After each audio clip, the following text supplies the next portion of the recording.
Welcome. I'm Nina Griffin, and this is the Astrology and Magic channel.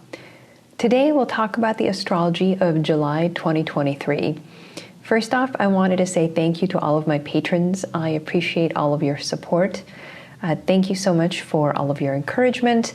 If you would like to become a patron and get access to astrological and magical content early and in many cases exclusively, including my monthly Magical Elections ebook, which teaches you how and when in the next month to make astrological talismans, you can join my Patreon. You can go to patreon.com/Nina Griffin.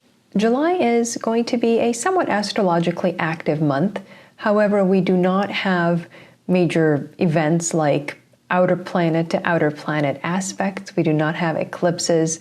So on the scale of 1 to 10, with 10 being the most intense, I would say it's maybe somewhere around a 6, maybe 7, depending on how you rate a Mars opposition to Saturn.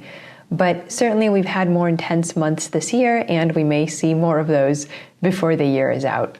In week 1 of July, starting July 1st, Mercury and Sun at 9 Cancer will sextile Jupiter in Taurus. This aspect is generally positive for the financial markets, especially because it highlights the Jupiter-Saturn sextile that's currently happening and supporting the economy. You might say that anytime Jupiter or Saturn receive good aspects now, that Jupiter-Saturn sextile will become re-energized and active. July 3rd, we have a full moon at 4 Capricorn. Lunations are always effective for 2 weeks after they happen, and they create a thematic background for transiting aspects during that period. So the theme until July 17th is an emphasis on matters that are hidden, issues of health and disease and general anxiety.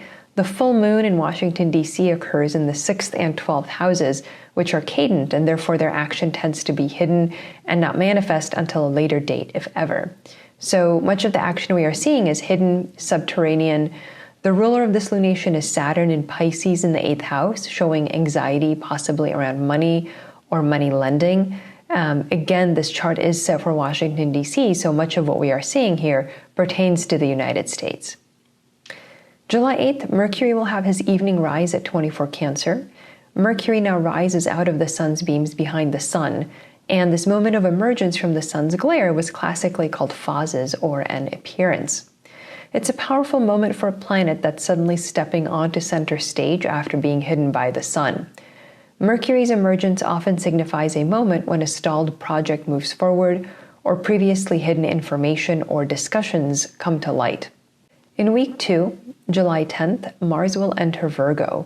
Now, Mars doesn't have major dignity in Virgo, and it's still a big shift from Leo, where Mars is highly showy and bombastic, into this much more reserved, cerebral, and analytical outlet for Mars's energy. Mars's journey through Virgo will last about 6 weeks until August 27th. The most challenging part of Mars' journey will be the opposition to Saturn, which we'll discuss in a few minutes, but Mars will aspect all the other superior and outer planets in its journey through Virgo. So it will be an eventful month for Mars as he forces these interactions and confrontations with a variety of forces that the planets represent. It's also worth mentioning that Mars conjoins the royal fixed star Regulus today, so around July 10th specifically is a moment of ascent or grandeur for any person or movement associated with Mars. They become kingly. Same day, July 10th, Mercury at 29 Cancer opposes Pluto. It's not a major aspect, but it's worth mentioning because this can bring a day or two of intense discussions, power struggles, negotiations, or sinister things even, like blackmail thanks to Pluto's influence. Also July 10th, Mercury will enter Leo, where Mercury doesn't have a lot of dignity. It's really 3 weeks of amplification of Venus in Leo. Communication is now over the top, loud, and not necessarily dignified. Leo is one of the feral signs, so communication could be violent, like a wild beast. July 10th, another interesting event. It's just astronomical. Venus is at her greatest brilliancy now, so if you go out and look at Venus, she's going to be extremely bright in the sky. The third week of July, July 17th, we have a new moon at 24 Cancer, so that will set the backdrop for the following 2 weeks.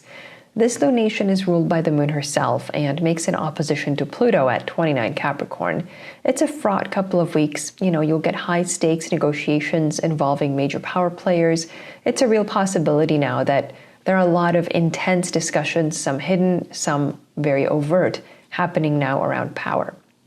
July 17th as well, the North Node enters Aries. Now this is based on the true node compared to the mean node.